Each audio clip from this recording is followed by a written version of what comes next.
दर्द हो रहा है? ऐसा ही दर्द मुझे होता है जब मुझे नाश्ता समय पे नहीं मिलता, खाना समय पे नहीं मिलता और घर का काम समय पे नहीं होता। तुझे कितनी बार बोला है मैंने, मुझे खाना समय पे दे दिया कर। अरे दवाई खानी होती है मुझे, इतनी सी बात तेरी समझ में नहीं आती है बिल्कुल भी। अभी बना देती हूँ। अभी नहीं बना देती हूँ, 2 मिनट के अंदर थाली लग के मेरे आगे आ जानी चाहिए, समझ में आई? चलो ना खाना। आनंद जी के नखरे नहीं कम होते हैं।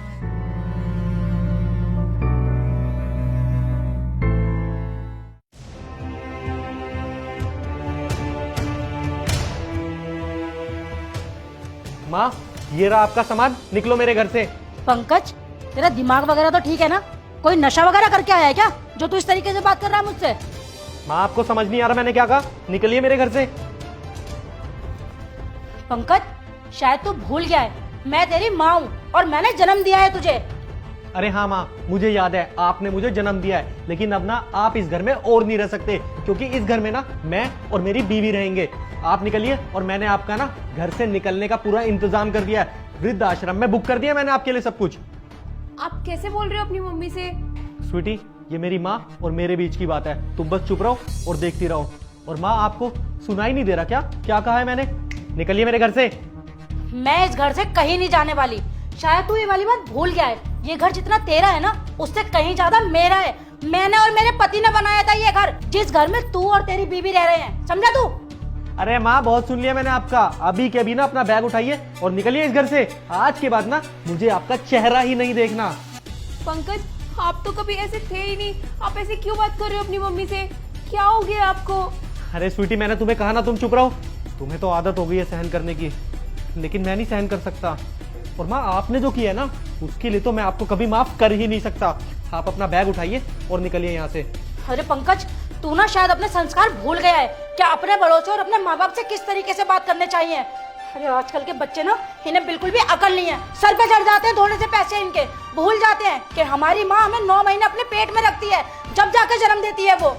अच्छा, आप मुझे एक बात बताइए, आपका बर्ताव स्वीटी को लेकर कैसा है? स्वीटी को लेकर कैसा बर्ताव है मतलब? अरे तुझे पता नहीं है क्या, स्वीटी को तो मैं अपनी बिल्कुल बेटी की तरह रखती हूँ, है ना स्वीटी? हाँ पंकज, तुम ये कैसी बातें कर रहे हो? मम्मी तो बहुत अच्छे से रहती है मेरे साथ। अरे चुप करो तुम, तुम्हें तो सहने की आदत हो गई है। पता नहीं किस मिट्टी की बनी हो तुम। मुझे पता है ना मेरी माँ कैसी है। माँ, तुम सब सच बताओगी या मैं बताऊं? अरे पंकज, आखिर तू कहना क्या चाह रहा है, और तुझे ऐसा क्या पता लग गया है जो तुम मुझसे इस तरीके से बात कर रहा है? माँ, आपको कुछ समझ नहीं आ रहा ना, लेकिन अब सब समझ आएगा। 1 मिनट रुको। क्या है ये सब?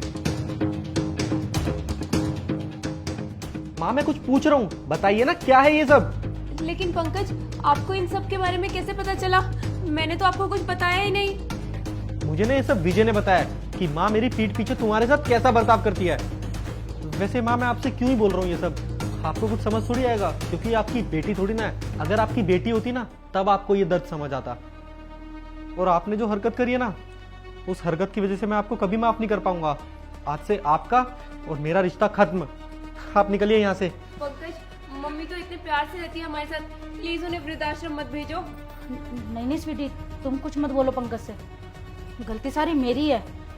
अरे मैंने तुम्हें कभी अपनी बेटी समझा ही नहीं, मैं भूल गई थी।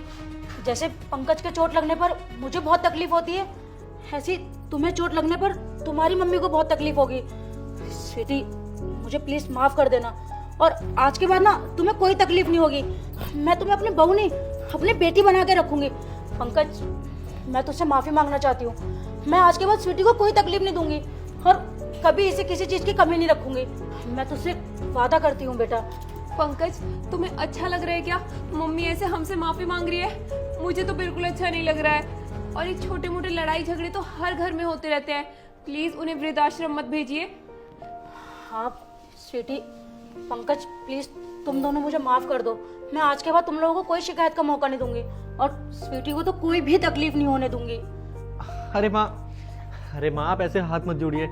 आपको पता है ना मैं आपसे कितना प्यार करता हूँ, और आपको लगता है कि मैं आपको कभी वृद्धाश्रम भेज सकता हूँ? ये तो मैंने आपको सिर्फ सबक सिखाने के लिए किया था। मैं आपसे बहुत प्यार करता हूँ माँ। हाँ पंकज, मैं ये भूल गई थी, एक लड़की जब किसी के घर में जाती है ना, तो वो सिर्फ लड़की नहीं, लक्ष्मी और एक बेटी का रूप लेकर आती है। मैं तुझे अपनी बेटी बना के रखूंगी।